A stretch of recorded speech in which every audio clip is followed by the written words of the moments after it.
Hey, everybody. Good afternoon. John Royceland here, the host of another beautifully sexy and horrific episode of the Witching Hour podcast. With me today, a man that needs no introduction, the sexiest man in the film industry. Well, at least in Texas. Well, at least in his house. Boys and girls, welcome Mr. Bloody Billy Pond back to the show. Hey, let's hold for applause. Hey, listen, I know I'm no Joseph Rodriguez, Who is? That kid's he's making some waves though, ain't he? I tell you what, the boy's got some talent. He does. He really does. As talented as he is, he's just a good person too, and that's what goes the furthest. He is so nice to just talk to. Yeah, he's a good dude. I really admire him and like him a lot. He's just you can hang out and shoot the shit about anything. It doesn't even have to be craft related. You can just shoot about life. So he's a good dude. Yeah. I think he's gonna go far. As do I. And he, I've been watching him and he's been doing a lot of his own little small projects. And I had him on the show not long ago because he had collaborated with some other folks and did some artwork for them for their shorts. And I said, dude, let me get you back on the show. Let's just talk about you. Let's get your name out there. And he's just such a pleasure to talk to and so talented. And he's going to be working on a feature of his, hopefully. And I tell you, man, I really think he's got a gift. I really do. I do too. He showed up out at Frightmare too because he had some of the stuff in the fake trailers. We do every year, the fake trailer showcase. And so I got to spend some time with him out there too. So he got to see firsthand how rabid these horror fans are out there. Right. And I think every person who's interested in film needs to see a convention like Frightmare so they can see what these fans are crazy about. And you kind of know what you need to do and what you don't need to do. And I think you learn a lot from being out there. And I think he did too. Well, I tell you what, working with people such as yourself I'm sure was a big learning experience too. You're definitely no newcomer to the game. So with everything that's been going on, first, I want to ask, how are you? Health wise, I'm good. Yes. I think I'm pretty good. I got 18% of the heart working. So it's like the heart doctor explained it, since I'm a fat fuck and all that. It's like a semi truck with a Volkswagen engine in it. So it's like once you get going, you're good. It just takes you a while to get that going. So that's what he said. He keeps telling me, you need to lose like half your body weight. And I was like, oh, okay, I'll get right on that. Yeah, that's pretty much what but they other told than me. that, yeah, feeling pretty good. Just living in this world and trying to keep my head above the water. And that's kind of what's been going on these days. Now, back to that Joseph thing. He cast me as an actor in his movie. And I was like, why would anybody do that? He was the first one to actually do it. And in a way, gave me a bunch of lines and stuff.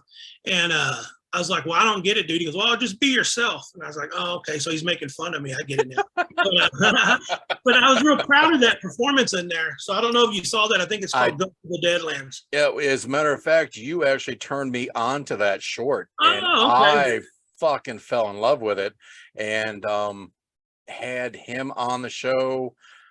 I want to say, oh man, this is going to be really, really, really bad and really unprofessional of me to say, but for some dumb reason, I kept wanting to say you were on the show, or we were.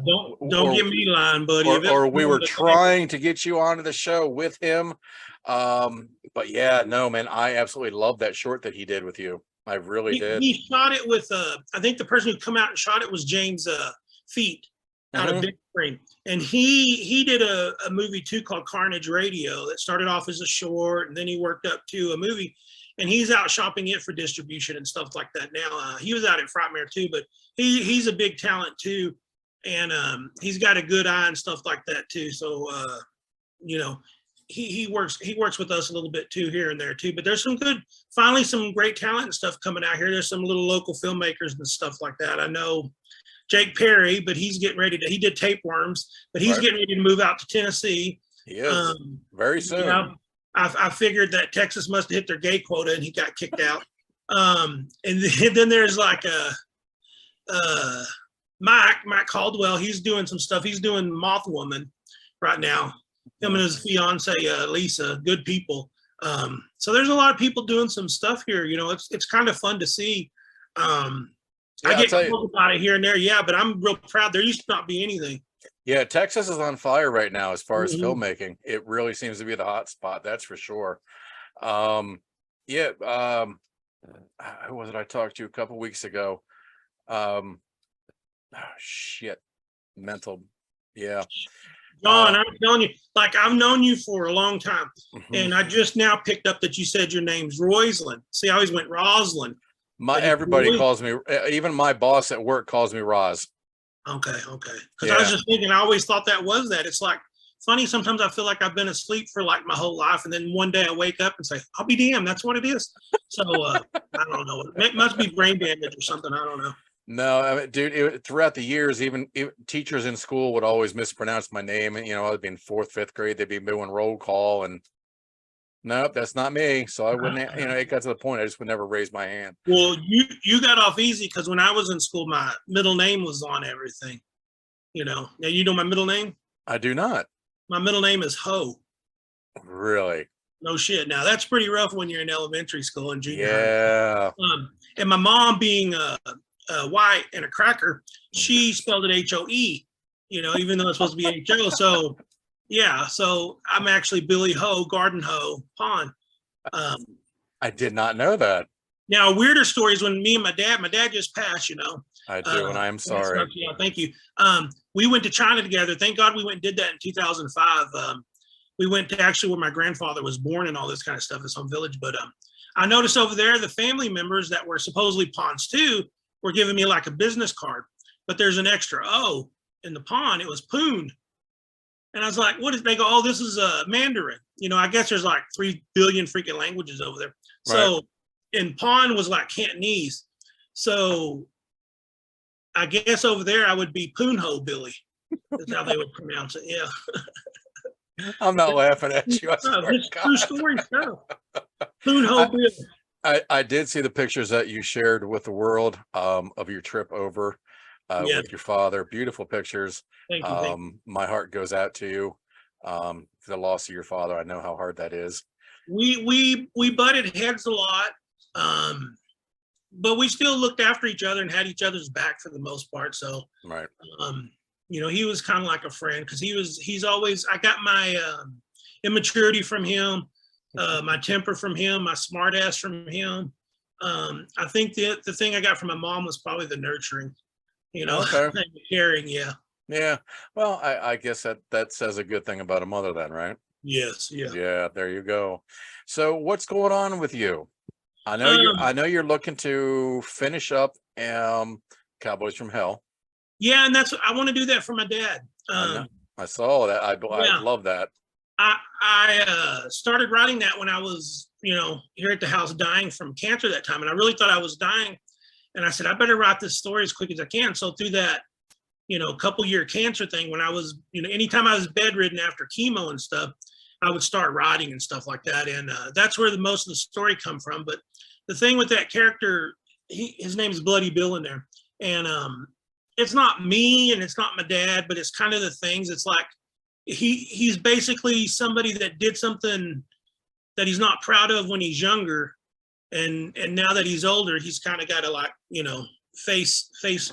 pay the piper, so to speak. Mm-hmm. And that's what it is the devil basically comes and says, now it's time to pay, and he's saying, well, I've been a good person, since then and all this, but it doesn't matter. So it's a lot of heaven and hell wrapped up in a Western horror movie, Evil Dead versus Grid. It's something I don't think has been done yet. But it just means a lot, I think it just says it kind of reminds me of my dad's relationship, me and my dad's relationship. And I think I need to do that and do that for him, and dedicate it to him. And where are you in production? Well, I'm fighting on that. I got 3 versions. Okay. And my inner circle's been, helping me in reading and seeing what they think. And sometimes they tell me something that they do and I don't like what they're saying. So I'm still wrestling around with that 3rd act just to make it right. I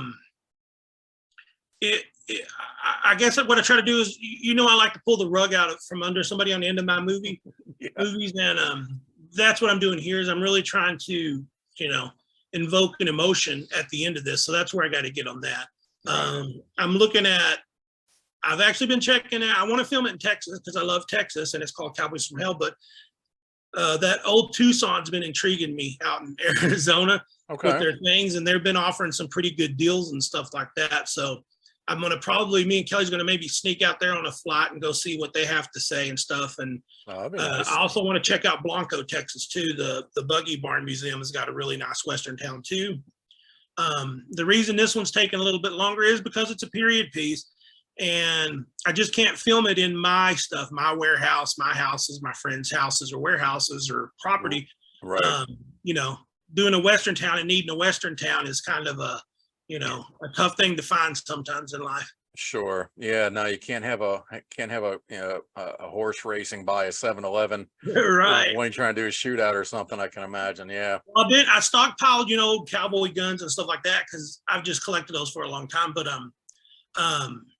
you just can't like when I make my movies, I have this big group of circle down here, all my people that work the haunted house and I've known forever. They'll show up and help lickety split. But if I'm, 12 hours away in another state, I'm going to lose a lot of that help. So it's just a lot of tangibles that I have to overcome that I didn't have to overcome in Circus of the Dead, is what I got to figure out. It's just tough on that, but I got to do it. And I got to do it, lickety split. So that's what I'm going to force myself to do at all costs.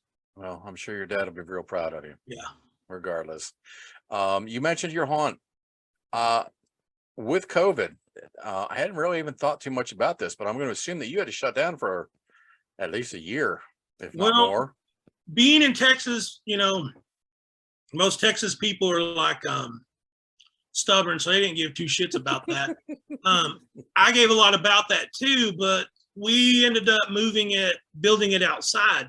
Okay. And start doing an outside maze. So I took all the inside maze and deconstructed it and put it outside. Gotcha. But I hate it and I didn't like it. We've been doing that 3 or 4 years.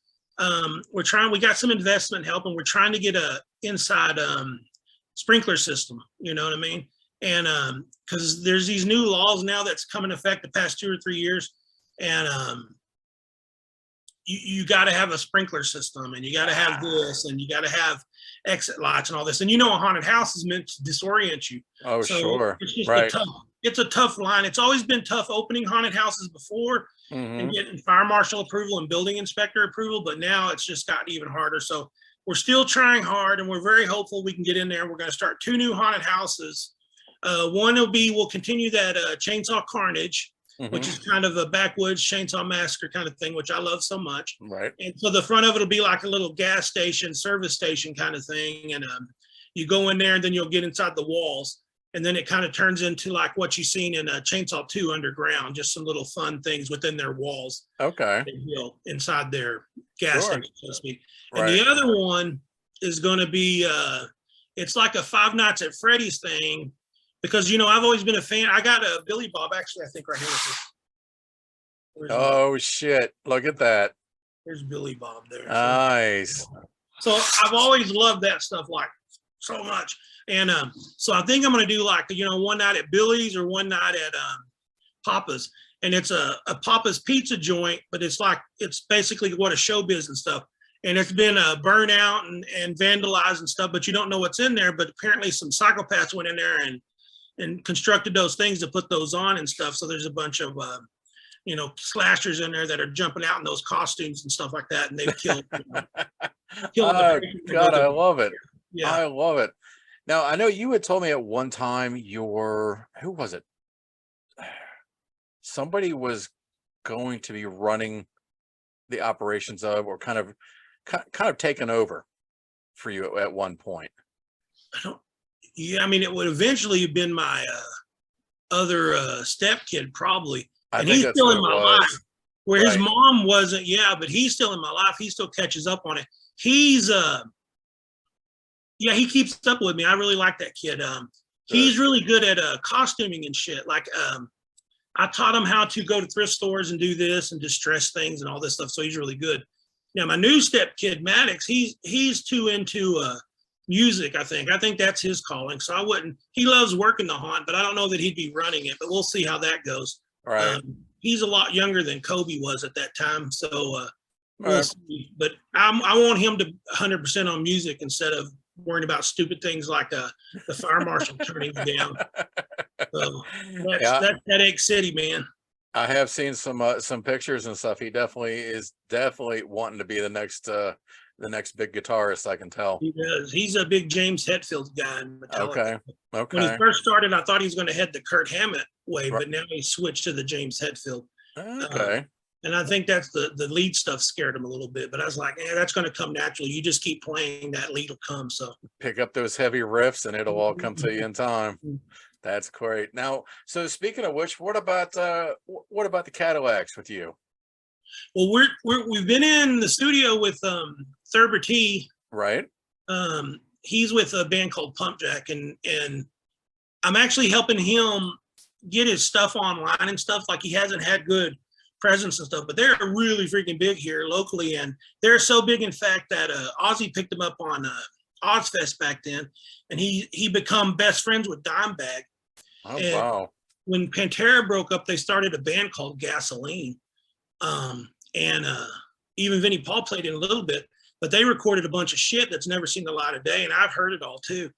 Wasn't who was somebody from Danzig? No, John Christ or somebody. I don't know. I mean, I thought I'd heard the name, throughout the years, his name, side projects, and I could have swore Gasoline was one of them. It could. I mean, maybe they just both had been another different one. Yeah. But they had some good stuff. It was kind of like it wasn't like Pump Jack. I mean, Pantera in the sense of the screaming like Phil does. It was more Southern hard rock kind of thing, kind of like, I guess, what Pump Jack did. Like, they had one song called "Going with the Gut," so it was about a beer belly, you know. But it's real good stuff. But anyway, he's been in the studio with us and been playing bass on our little EP we're doing. We got 5 songs basically done, and I don't know if we're going to do more yet or just put out an EP. But no, I'm pretty proud of it. But I guess the more I listen to it, I get old of it. But that does everything. Circus of the Dead, I hate, and I kind of usually hate my own stuff anyway, because I don't know. When you watch it or listen to something a million damn times, it tends to wear on you a little bit. So I can appreciate that, and you're probably also your own worst critic too. Yes. But I know, being in the studio with Roy Shuck, he was Paul Scullett in there, and then Christian, he's the singer. He was in Circus of the Dead too. He's the one without the arm, the biker that got his arm cut off by Noodle Dome. Okay, right. Yeah, so it's like these guys are like brothers to me and stuff, and we've had a good time in the studio, and I think we wrote some really good songs and stuff. And hopefully when we drop that too, we'll let everybody listen to it. And I'm going to tell all these filmmakers too, is we got 5 songs. You want to use any of my songs in your movie for free, you're welcome to. I'll sign the paper and everything for you. So nice. Yeah, that's the way it is. It goes, well, I want money for it. It's like, hey, you ain't gonna get no money. This is indie film. They can't afford to buy their crew good food. Shit, you can't pay for this stuff. So shit, the movie I was in, they didn't even buy food for you. If you didn't bring pocket change, you weren't eating shit. There you go. So, I'll tell you, we did Circus though. That was, somebody goes, what was the success of Circus? Well, of course I'd always say, Bill Oberst, but I say we just fed everybody damn good. I remember Bill and Parrish Randall was talking one day, and they were drinking coffee and eating a chicken fried steak sandwich or some shit. And Parrish was saying, I ain't ever ate this good on his set as long as I've ever lived. He goes, shit, this is good stuff. But we'd have barbecue catered one day, a steak restaurant one day. We took care of them really damn good. So nice. That's the secret to success, is feed them good, So, excuse me. So I also hear that Cryptids might finally be seeing the light of day. I know it's damn close because it's in the film festivals now. Now you scared me, because I reminded me I got to get them some audio back too that I had to fix. It's been a night. I know it's been a nightmare on my part. I finished shooting that in 2 days. I finished shooting on a Sunday. Monday I had an appointment at the doctor, and that's when they tested for cancer. And that's how long this has been. So Cryptids has been a long time. And I guess the reason it's hard is, like, I guess they've had 6, 7 different directors, you know, working on different segments. Mhm. Well, it's hard to get all these people at one place. And I think they've had 1 or 2 that dropped out, didn't do. So I don't know, something like that. So I Right. feel like I'm the weak link in it, you know, and hopefully it doesn't come off that way. And I'm my own worst critic, but it's like their stuff looks awesome. You know, my stuff feels like I was doing second grade shit, but it's funny when you watch mine though. It's almost like I guess a 70s thing or a Breaking Bad kind of thing. There's a lot, half of the movie is in Spanish. Okay. Yeah. So, well, you know me, I can't know. be normal in the sense of they go, okay, Bill, you're in Texas, you're going to do chupacabras, you know, and then the average person say, okay, let's do a campfire. And these, you know, these people are here in a chupacabra comes. I go, no, I said, okay, in my world, these cartel guys show up at a barber shop after they've already caught these, their workers, they're selling guys that are on the streets, some really shitty ones, and they put them in this Running Man type thing and carve a number on their head, and then let these 2 chupacabras named Trump and Hillary chase them down. You could tell it's time dated, right? And so they got Zoom cameras on and they got closed caption in this place. So they're in this barber shop betting on which one will stay alive the longest, because then they get all the other money from the cartel. So it's like this little bidding thing. Nice. But it's kind of a satire on, I guess, race relations and all that kind of stuff too. I remember they were saying, Justin or Zane I was talking to both of them on the phone on their way back, and they said one of your jokes, Billy, and it kind of fell flat on the audience. And I was thinking, y'all showed up there at a Yankee State, that shit would have flown over big down here in the South. It's a world of difference east to west, man. I hate to say it, but it really is. But I noticed that with Circus, the things that were getting laughed in Chicago, that was different than things that get laughed down here in Atlanta. So right, it's I guess it's just different, you know. Well, so after everything is done, everything, you know, you get Cowboys from Hell up and running and done. Cryptids is out there for everyone to finally enjoy. What's on the back burner for you? Well, I got Circus of the Dead too. Like, you know, a Marvel movie comes out and they're huge, billions and billions of dollars, and it starts, you know, millions of dollars and then thousands of dollars. But an indie film it's like this, and just slow climb, and that's where we're at now. Is there's more fans, of course, today for it than there was, because you got to build that audience and stuff like that. Sure. And even the Terrifier guys, the Art the Clown stuff, is meeting them at Frightmare and stuff has helped. They let me infiltrate their people a lot as far as their groups and stuff, and post some stuff about Circus of the Dead. And it's really helped a lot. So it's like, you know, hats off to those guys for being, Damien and David, for being as humble as they freaking are. That was a monumental moment. I'm not neat? gonna lie. Yeah. It really was. It was so cool. When I wish I could be there. I bet everybody else that saw the picture said the same damn thing. But it didn't matter what I was doing. There was video of that and pictures of that, and I stopped. I was like, that's awesome. That it was so cool. They know, you know, I mean, Damien, Damien's I think David lives up there, but David's from Atlanta. So you don't hear much on his voice, but Damien, that's Yankee boy right there. All him and his people are doing it, but it's like, I think about how I talk, you know, it's a north and south kind of thing. But I think that was the first thing he did when he saw me. He goes, "This fucking guy right here." That's what he said. No, they're just as screwed up, and you know, they're the same people, just in another part of the country, and it's so cool. But them being humble, just to kind of, you know, just be good to me, even after me being a stalker and troll. So, it's pretty cool. But I knew what I was doing, because I needed to piggyback a little bit just to get some more eyes and stuff, is what I've been trying to do. But I like the Terrifier stuff. I think it's, you know, it's like every movie or everything's got its fault. I mean, I can pick more out of my movie than I can their movies. That's for sure. And of course you would. Yeah. Right. But that's, I think, what makes a good filmmaker is watching other things, and what would you have done if you're in that situation, Billy?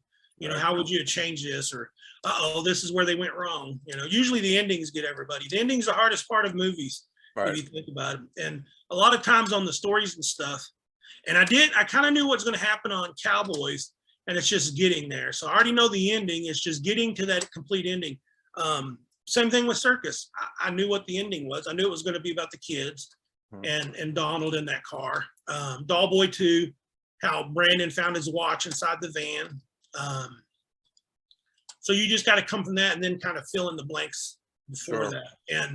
And we do those me and Kelly and my girlfriend Kelly Robinson and Chuck Norfolk and Courtney Sandifer. We do those Fright Maker 101 panels at Frightmare, and those are so important. And we pack the house, it's sitting room only, usually sitting and standing room only. But that stuff's so good. And there's so many people that started going to that or going to those fake trailers that are actually doing it now. And that's the proudest I feel, is passing along with that. Now, they're never happy when I tell them that you ain't gonna make shit because you're gonna get screwed on it from a distributor. Right. But that's a whole nother story. But I remember that night, those nightmare stories that you were telling me about with that. Yeah. It's a tough thing. But I think it's changing. I think it's going to be to the point where you're going to have to put out your own shit until some giant company comes and grabs you. It seems like a lot more people are doing that too. And because I guess it's like, what did you say? It's like, there's no dinosaurs because they didn't adapt, but it's like you either adapt or you die. Right. So the filmmakers that are dying aren't adapting, and they're dying. So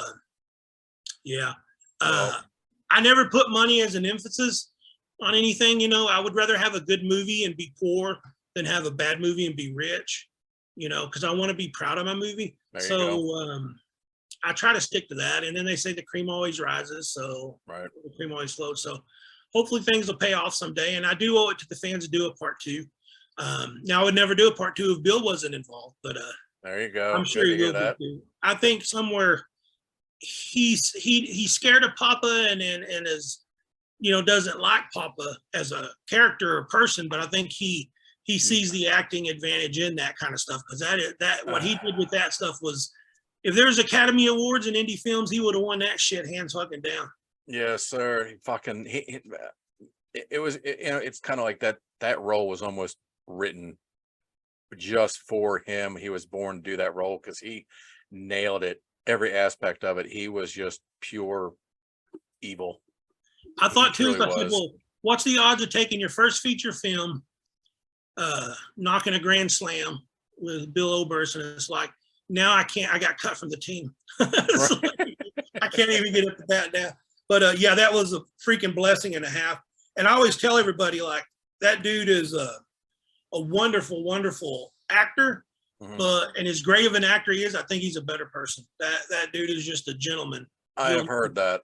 He is a good freaking soul. He is a good dude. I have not had the opportunity to meet him in person, or if I had the honor of interviewing him. I would absolutely love to, but from those that I have spoken with that have worked with him, yourself included, he is just such a magnificent person. Yeah, no, I don't know. And even my girlfriend Kelly, that's how we kind of met, is they worked on a movie, The Good Things Devils Do, together. Right. And me and Bill tagged me in a spot because it was something Circus and that movie related, and they tagged all of us, and we become friends and started talking. And I guess when her last relationship fell and mine fell, we just started talking a little bit more. Oh, look, it gives you a time count. You got 10 minutes. Don't you love that? That's awesome as shit. The gods of Zoom, I tell you, they're not gonna give us a second more. Well, how is she, by the way? What, she's doing good. Please tell her I saw my best. I wasn't sure if she was going to be joining you or not tonight. Oh no, you could. If you would have asked, I would have made her. I didn't know if you wanted her on here or not. Oh, you can maybe do one on her sometime. I would absolutely love to. I would love to. We might have to move the vagina face so that way that's not behind her. But we'll put yours in place. No, she's great. The way she organized shit here for me is, I don't know, man. If she didn't come in my life, I don't know where I'd be now, because that's what I've realized in life is, like, I'm not going to say I'm a hoarder, because I'm not a hoarder, but everything I collected in life I've kept. And now, no, I just, if it means something to somebody else, and you know what, I can find a way to part with it. Right. Because I guess, with my dad dying and just seeing the stuff and watching other people's people die and stuff, it's just, you leave this stuff and there's nothing, get it to somebody that can, enjoy it or something. That's where I'm at now with that stuff. So that's good. Almost everything's sellable. So yeah. I wanted to definitely ask because I know that you and Kelly both have been doing a lot of the Texas convention circuits. Been keeping busy with that. Do you take your illegitimate son with you, or does the pink bearded chin just show up and follow you? He shows up and follows us, but he's never showed up to Frightmare. I think he'd probably like freaking come in his pants if he saw Frightmare because, everybody knows him, even if he hasn't met him in person. Everybody in the horror community knows the dude. Yep. But like Frightmare, he Drew's there and I'm there and his uncle Drew.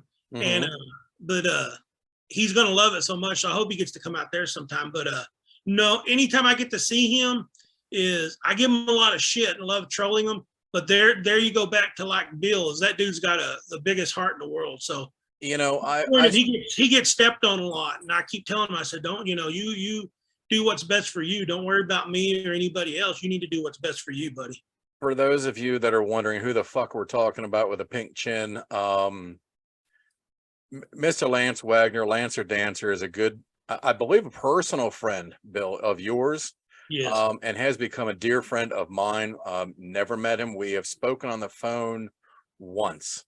Yeah. And he is just a heart of gold. He has been through a lot of shit, it seems like, recently, getting hurt in the move and some stuff with work, I believe. But, Lance just tries to have the best outlook and tries to push that on everyone that he runs into. And I'll tell you what, man, this world could use a whole lot more Lancer Dancer. And we would really be in a whole lot better spirits too if the world acted more and treated everybody like he does. So. Yes. Yep. He entertaining man. I mean, anybody on Facebook, if you have not seen, and if you're a horror fan and you've not seen a bald man with a neon pink goatee, well, that is Lancer Dancer. And you use that term man very loosely. I just love how he calls you you dad all the time. That's what Kelly though always says. Like she giggled at it the first couple times, but now she's saying, "Well, Billy, I'm a lot younger than you. I don't know that I want to." Because Lance is a year older than me. She said, "How'd that even work anyway?" I said, "I had a time machine. I went back and did his mom." I said, "But the weird thing about that is we only had butt sex, so I'm thinking he's like a butt baby. So I don't know how else it could be." That's why he's got those corn eyeballs and peanut nose. I was going to say, I'm not even going to go into some of the descriptions that are coming to mind. Oh, man, Bill, it has been a pleasure talking to you, brother. Yes, sir. It's been a long time. I'm glad amongst all things that you are doing well. Thank you, brother. And likewise, too. And we got to meet someday. Maybe we'll catch up at a convention. I would love to. Well, speaking of which, is there any chance of any East Coast representation from Bloody Bill for any conventions? I would love it, but it's just like I said, the cost of traveling, hotel stays and all that. Right. If a convention invited me and do it, then I could probably make it wholeheartedly and then some. But yeah, just covering some of that right now. I'm just saving up because if you're making a film, especially a period Western, it's going to cost probably double what Circus costs. So yeah. But I'm going to launch my first GoFundMe too pretty soon on that. For a movie. It was the first time because I've been saving. I never did it before, so we'll see. And I think I got a good fan base and stuff. And I want to give away some of the coolest perks you could ever get, probably. So. Oh, you've got an impeccable fan base. And speaking of which, anybody out there that doesn't know, there is an official Circus of the Dead Facebook fan page that is ran by Bill. He does now have an Etsy page. I don't know if Mom has helped you with that or if that is of your own design, but you've got some awesome merchandise going on up there. Bill, I can tell you from experience, he's a very gracious host. You buy something, you always kind of get a little something extra, even if it's a signature or whatever, or he's going to fart in the box and seal it, but it will be from him directly. Don't open up any jars that don't have nothing in it. I was going to say too is on the t-shirts. I can't keep all those in stock, so those go to a fulfillment place. So if you want something extra from me, you got to order at least a sticker or a poster or something from here. So I got it at the house, a DVD or something. And I don't know how well you're going to be able to see this, but there you go. There's Papa sticker right there. Sticker. Yeah, that's scratch and sniff. Yeah. Yeah, because I've already licked all the flavor off of it. So, all right. Well, listen, Bill, I'm going to let you break. My friend, it's so good to see you. Thank you for taking the time for me. Thank you. Please give the young lady all of my love and tell her I look forward to talking to her soon, I hope. Yeah. And you go and you enjoy the rest of your week, sir. Thank you, brother. We'll talk to you soon. Sounds like a plan. Everybody, thanks for joining me and Bloody Billy Pond. Witching Hour. You guys always keep it evil.